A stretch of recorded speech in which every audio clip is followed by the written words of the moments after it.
All right, well, thank you guys for joining us this morning.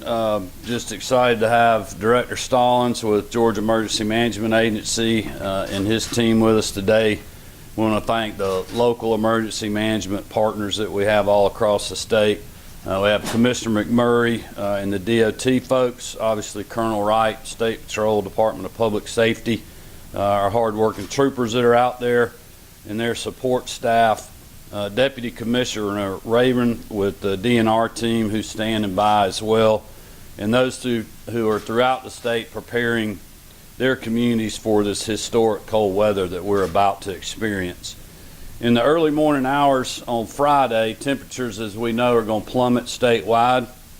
Thankfully, we're hoping that we won't see much participation with that, though North Georgia will get some rain and potential snowfall as possible in the Blue Ridge Mountain counties. But anytime that we're talking about temperatures this low, we need to be on the lookout for black ice always. Commissioner McMurray will speak to the brining and road treatments that will help us mitigate that. But we also need to warn everyone that wind chills will be near zero or in the negative digits by midday on Friday. Temperatures, as we know, likely won't reach 40 degrees across Georgia until Monday afternoon. Communities across the state are about to see temperatures that they haven't experienced in a decade or more. And we just want to urge all Georgians to be ready, and certainly that goes for our teams, and we are working on that as we speak. Director Stallings is going to share what the local folks are doing to prepare, have available resources and steps that Georgians can take to get ready. GEMA is continuing to be in constant contact with the local emergency management agencies. Local warming stations will be activated. Obviously, Commissioner McMurray will talk about the treating of roads. GEMA has also been working with the Department of Public Health to ensure nursing homes know who to call if they potentially lose power. And we're in communication with utility providers so that they have what they need in case of power loss. We have, as always, our Department of Natural Resource chainsaw crews on the ready if needed in a windy storm event, trees down, power lines affected, roads affected, and other things. And with that, I'll be declaring the state of emergency. This will help us ensure that essential supplies, especially propane, can be delivered for both commercial and residential needs. And now I'm going to call on Director Stallings to come up and give us a GEMA update, and he'll be followed by Commissioner McMurray at Georgia Department of Transportation, and the rest of our partners and myself will take questions when we get done. Chris. Yes, sir. Thank you. First of all, thank you, Governor, for your support in allowing us to get resources ready. The state is ready. We're just challenging you now to make sure you're ready. It's extremely important that in any weather event you think about the needs for that specific event. For this type of weather event, we're more concerned about the wind and the cold for our side.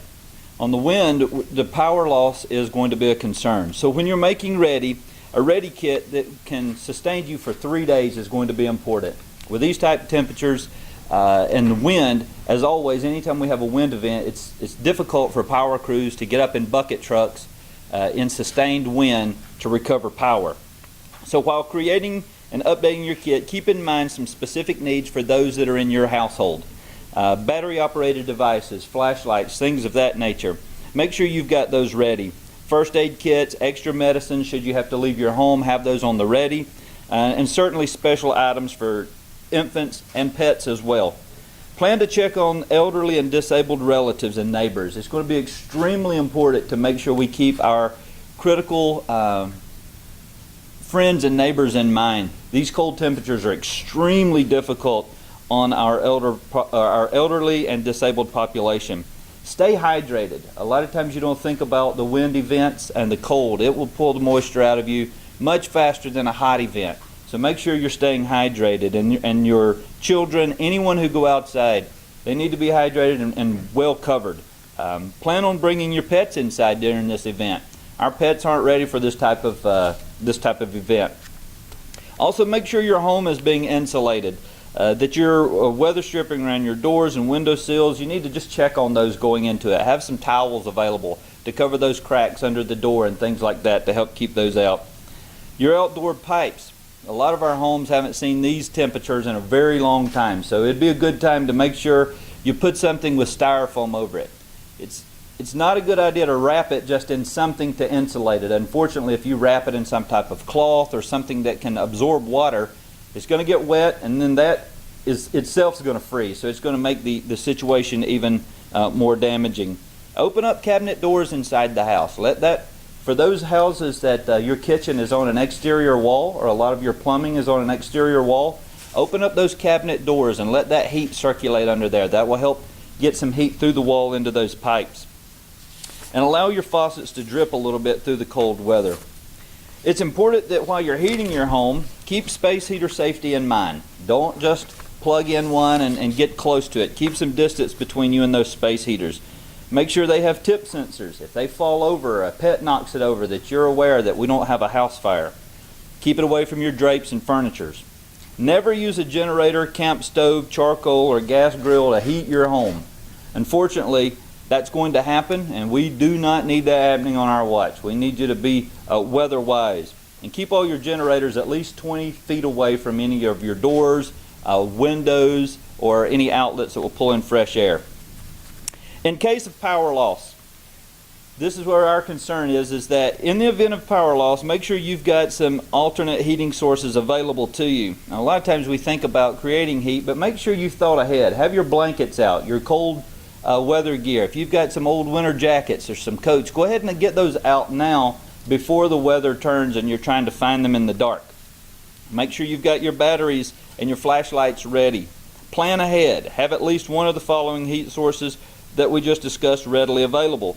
If you have medical equipment that operates on a battery backup, make sure you have that charged and options about that. Notify someone if these issues arise regarding your heat. Now, our local EMAs are going to be working to have heat sources available, but our partners with DNR also have warming shelters available.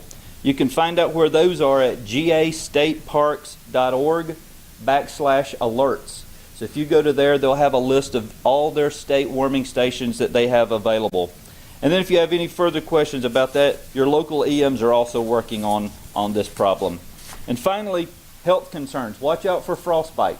If you do have to go outside, frostbite is going to possibly happen. Some of the warning signs are white or grayish yellowing of the skin, numbness of the skin that feels unusually firm or waxy. If this happens, frostbite areas are typically numb. Do not put them near a heat source to try to warm them. You will not feel the damage you're doing to the body because it's warm. So if you do experience some numbness, wrap yourself in some type of blanket, try to sip on something warm and start warming the core temperatures. And finally, hypothermia. It will happen if the body drops below 95 degrees, and in these temps, if you're out for long periods of time, it can happen.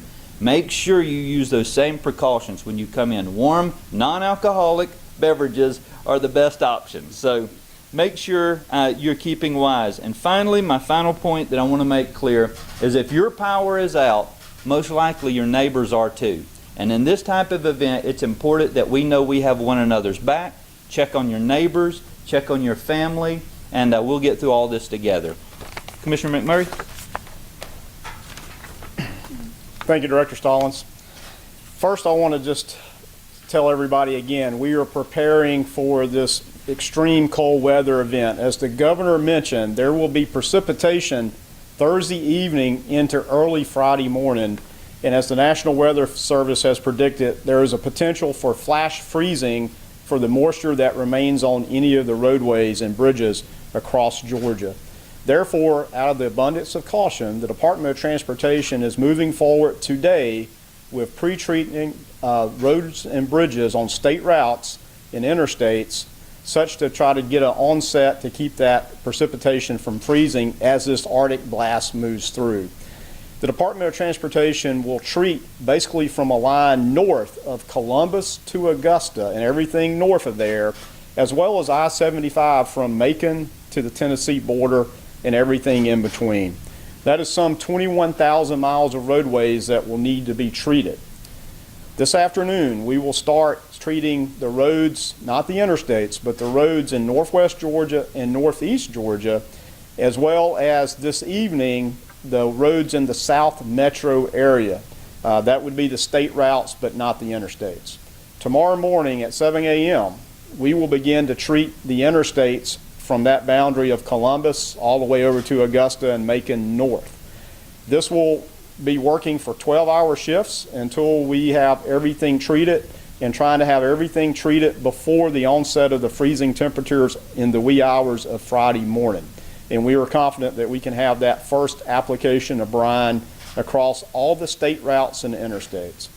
And so that's what we'll be doing starting this afternoon and this evening, and then the interstates tomorrow.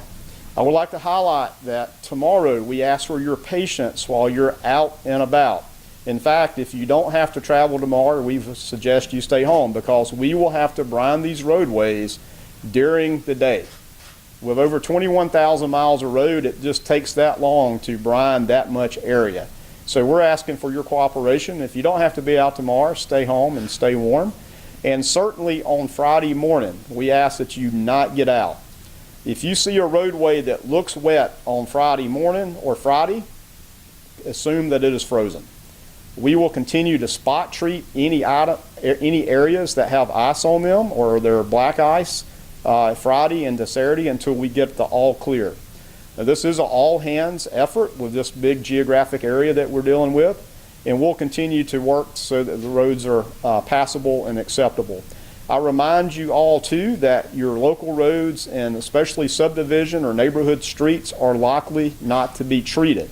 So again, as we enter the holiday weekend, please just stay home if you can, and let's see how this really cold Arctic snap may have an effect on the roadways of Georgia. And Governor, I'll turn it back to you. Thank you. Well, thank you, Commissioner and Director, for those comments. We'll open it up for any questions you Governor, got. when does the state of emergency actually begin? Well, we're working on getting it drafted right now, so it'll be here pretty shortly, and it'll go through midnight on Monday. I think that's our thinking. Probably go ahead and start it today. And Governor, is it statewide? Yeah, statewide. Just to be clear, all state routes north of the fall line and all interstates north of the fall line are going to be treated? That's correct. We will be treating basically the fall line north of state routes and interstates. And one other thing I might add is the express lanes on I-75 and 85 will be closed Thursday around midnight, and so we'll wait and assess those conditions into the weekend so we can safely open those back up at a later point. Governor, can you talk about talking with Georgia Power, the EMCs, how prepared they are? Are they bringing in crews from out of state? Well, I'll let Director Stallings speak to that. My biggest concern, just a couple of things besides what the team's been dealing with. We've been talking to the propane folks out there.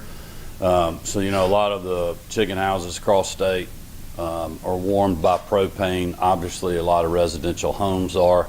So they just want to make sure that they can serve our people and our industry that's out there, and our farmers and business folks. And so that's one of the main reasons for the state of emergency, but also we just want to be prepared.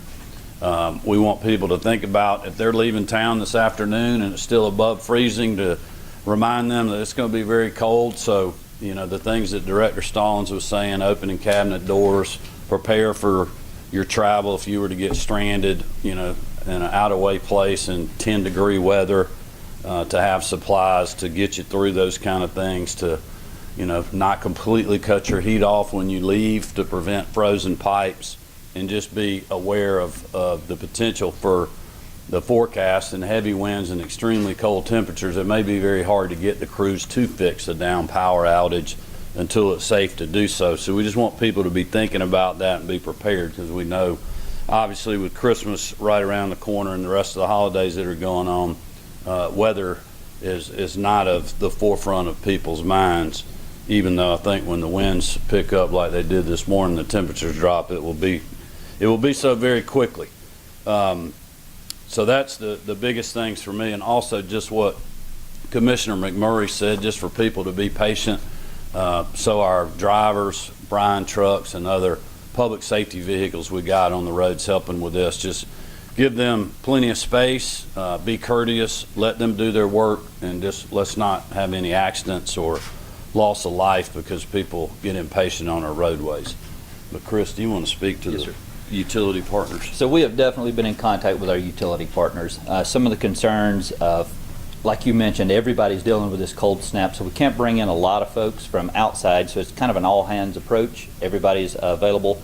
Our main concerns as far as utilities go, we want to make sure our nursing homes, our senior living, assisted living places, hospitals, that they are certainly available. But we will mention that not only with the winds, but these temperatures, I don't know if you've ever had to work hydraulic equipment. It doesn't like cold temps.